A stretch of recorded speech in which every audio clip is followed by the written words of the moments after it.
हाय hello नमस्कार, welcome back to my channel. आज काहीतरी हटके आहे बरं का. गावरान टेस्ट हवी आहे तर मग चुलीतील वांग्याचं भरीत बघाच. मी आली आहे मामाच्या घरी, तर आज मामाच्या घरी चुलीवरील खास रेसिपी वांग्याचं भरीत. चला मग एकत्र बनवूया. तर मग आजच्या या भरीतसाठी आपल्याला काय काय साहित्य लागणार आहे तेही बघूया. आणि बनवता बनवताच मी तुम्हाला सगळं काय ते सांगेन. सगळ्यात आधी हे बघा, लसूण मी चांगल्यापैकी सोलून घेते आहे. अशी सालं काढून त्याची लसूण असे वेगळे करून घेते आहे. सगळीकडे वेगळ्या वेगळ्या प्रकारे भरीत बनवलं जातं. प्रत्येकाची पद्धत वेगळी असते. माझी पद्धत अशी आहे, ती मी आज तुमच्याबरोबर शेअर करणार आहे. चला तर मग हे बघा, मी असं लसूण साफ करते.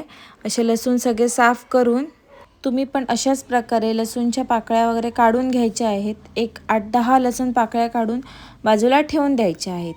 ते झालं की मग कांदा घ्यायचा आहे. कांदा स्वच्छ धुवून घ्यायचा आहे. हे बघा, हे आहे भरीतचं वांगं, तेही मी घेऊन ठेवलं आहे. हे आधी मी आता कांदा चिरून घेते. हे बघा, मी तर कांदा मस्तपैकी धुवून आणला आहे पाण्यातनं. आणि आता तुम्ही एकदम बारीक चिरून घ्यायचा आहे कांदा. कांदा मी बारीक चिरून घेते. तुम्ही पण अशाच प्रकारे एकदम बारीक कांदा चिरून घ्यायचा आहे.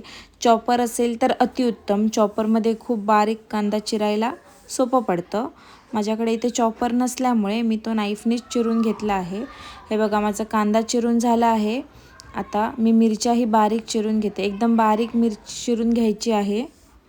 हे बघा, तुमच्या टेस्टप्रमाणे मिरची चिरायची आहे. म्हणजे जर तुम्हाला तिखट जास्त हवं असेल तर जास्त मिरच्या घालायच्या आहेत, आणि जर मिरच्या कमी म्हणजे तिखट कमी हवं असेल तर मिरच्या कमी करायच्या आहेत. प्रत्येकाची टेस्ट वेगळी असते, त्याप्रमाणे तुम्ही कमी जास्त करू शकता. हे बघा, आता हे आहे भरीतचं वांगं. आधी मी तुम्हाला दाखवते की मी काय काय घेतलं आहे. हिरवी मिरची बारीक चिरलेले 3 कांदे मीडियम साईजचे, आणि 10 ते 12 लसूण पाकळ्या. तर आता मग हे बघा, हे वांगं आहे, भरीतचं वांगं आहे. ह्याचा कलर बघूनच तो खावासा वाटतं, हो की नाही. बघा किती मस्त दिसतं आहे. आता ह्याला असे चीर पाडून घ्यायचे आहेत. पहिले हे चीर पाडल्यामुळे काय होतं माहिती आहे, आतमध्ये जर काही कीड वगैरे असेल ना तर तेही आपल्याला चेक करता येतं. त्यामुळे असं चीर वगैरे पाडून घ्यायचे आधी. आणि चीर पाडून झाल्यावर ते थोडंसं असं आतमध्ये चेक करून घ्यायचं की आतमध्ये कीड वगैरे आहे की नाही. आणि नंतर त्यामध्ये लसूणच्या पाकळ्या अशा एक एक आतमध्ये घालून घ्यायच्या आहेत. हे बघा, मी आधी चेक करून घेतलं की ह्यात कीड वगैरे आहे का, तर नाही. हे वांगं म्हणजे एकदम चांगलं आहे. आता मी त्याला मस्तपैकी तेल लावून घेते. आपलं सनफ्लावर ऑइल जे आपण घरात वापरतो जेवणासाठी, तेच तेल आपल्याला लावून घ्यायचं आहे. हे बघा, मी मस्तपैकी असं लावून गुळगुळीत करून घेतलं आहे. हे बघा, तुम्ही पण अशाच प्रकारे तेल वगैरे लावून घ्यायचं आहे. आणि आता हे बघा, असं लसूण आतमध्ये जिथे आपण चीर पाडली होती ना तिथे असे लसूण घालून घ्यायचे आहेत. म्हणजे काय होतं माहिती आहे का, लसूण पण मस्तपैकी भाजलं जातं वांग्याबरोबरच. हे बघा, मी अशी मिरचीही घालणार आहे. जर तुम्हाला मिरची घालायची असेल तर घाला, नाहीतर तुम्ही त्या बदल्यात लसूणही सगळीकडे तसे म्हणजे जिथे चीर तुम्ही पाडला आहात तिथे तुम्ही लसूणही घालू शकतात. पण थोडंसं टेस्ट अजून बेटर होते जर मिरची घातली तर. थोडीशी तिखट चव येते म्हणून मी मिरची घातली आहे. हे बघा, मी अशी मिरची पण घालून घेतली आहे. 2 साईडला मिरच्या घातल्या आहेत, 2 साईडला लसूण घातले आहेत. बघा, अशा प्रकारे तुम्ही घालून लसूण वगैरे चीर पाडून लसूण आणि सगळं नीट व्यवस्थित त्यात भरून घ्या. हे बघा, आता वांगं असं भरून नीट तयार झालेलं आहे. अजून त्याला थोडंसं असं तेल लावून घेते, कारण का तेलाचा नंतर काय उपयोग नाहीच आहे. एवढ्यापुरतेच आपल्याला तेल वापरायचं आहे. चला तर मग आता आपण हे चुलीत नेऊन मस्तपैकी भाजून घेऊया. चूल आहे आतमध्ये म्हणून मी आता आतमध्ये शिफ्ट होते आहे. हे बघा, मी चुलीकडे आली आहे. मामीनी चूल वगैरे पेटवून तयार करून देऊन ठेवून गेली होती. तर आता मी इकडे बसून मस्तपैकी हे वांगं भाजून घेणार आहे. चला तर मग आता हे बघा, मस्त असं सगळीकडून व्यवस्थित भाजून घ्यायचं आहे.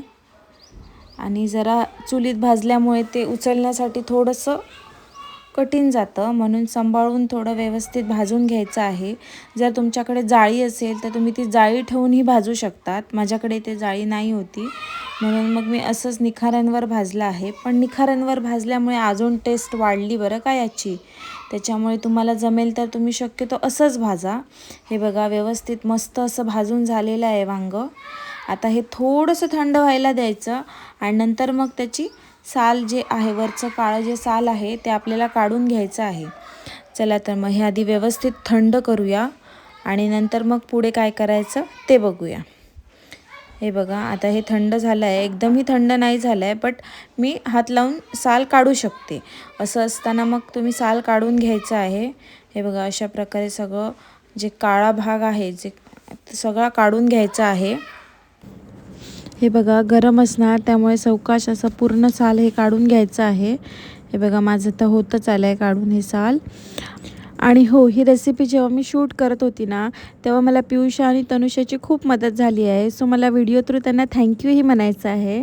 आणि मामीनीही मला चूल वगैरे पेटवून दिली, भाकरी वगैरे पण मामीनीच भाजून दिली होती. हे बघा अशा प्रकारे हे सगळं माझं आता साल काढून झालेलं आहे. आणि आता आपल्याला हे पूर्णपणे स्मॅश करायचं आहे. माझ्याकडे स्मॅशर नाही आहे म्हणून मी ह्या स्पूनने करते. जर तुमच्याकडे स्मॅशर असेल तर स्मॅशरने असं मस्तपैकी पूर्णपणे हे स्मॅश करून घ्यायचं आहे. हे बघा गरम गरम असल्यामुळे ते लवकर स्मॅश होतं. थोडं गरम असतानाच ते स्मॅश करून घ्यायचं आहे. हे बघा व्यवस्थित असं मस्तपैकी स्मॅश झालेलं आहे. बघूनच भारी वाटतंय ना. बघा आता आपण ह्यात कांदा घालून घेऊया. बारीक चिरलेला जो कांदा होता तो आता आपण ह्यात घालून घ्यायचा आहे.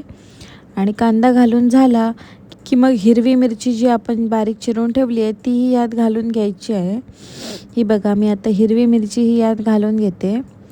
आणि हिरवी मिरची घालून झाली की मग आपण दही जे आहे ते घालायचं आहे. एकदम असं पाणी कसं दही नाही घ्यायचं, नाही तर मग त्याला पाणी सुटणार. त्यामुळे थोडंसं जाड असं दही घ्यायचं आहे.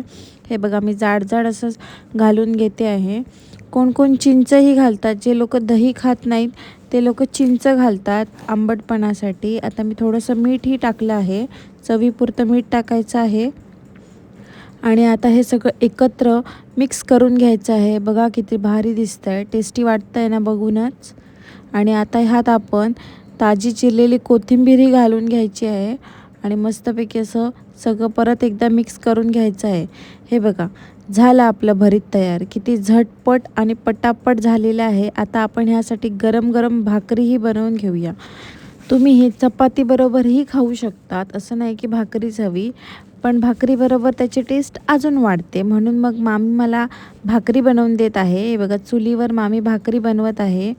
मस्त तिने भाकरी थापून अशी भाजून घेतली आणि आता ती चुलीवर फुगवायला ठेवली आहे. हे बघा कशी भाकरी बनवते, बघायला तर मला वेगळीच मज्जा येते. बघा भाकरी तर तयार झाली आहे. आणि आता आपण ह्याची प्लेटिंगही करून घेऊया, कारण का तनू याचा रिव्ह्यू देणार आहे. चला तर मग प्लेटिंग तर आम्ही केली आहे. आता मी तनूला वांग्याचं भरीत सर्व करणार आहे. तर मग बघूया तिला ते कसं वाटतं, आवडतं की नाही. ती फर्स्ट टाईमच हे दहीवालं वांग्याचं भरीत खाणार आहे, कारण तिने ह्याआधी विदाऊट दहीवालं खाल्लं होतं. चला तर मग बघूया तिला हे भरीत आवडलं आहे की नाही.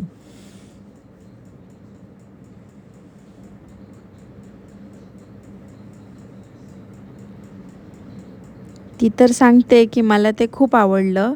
आता ऐकूया. तर मग मंडळी तुम्ही कधी बनवता ही रेसिपी मस्त आहे, छान आहे.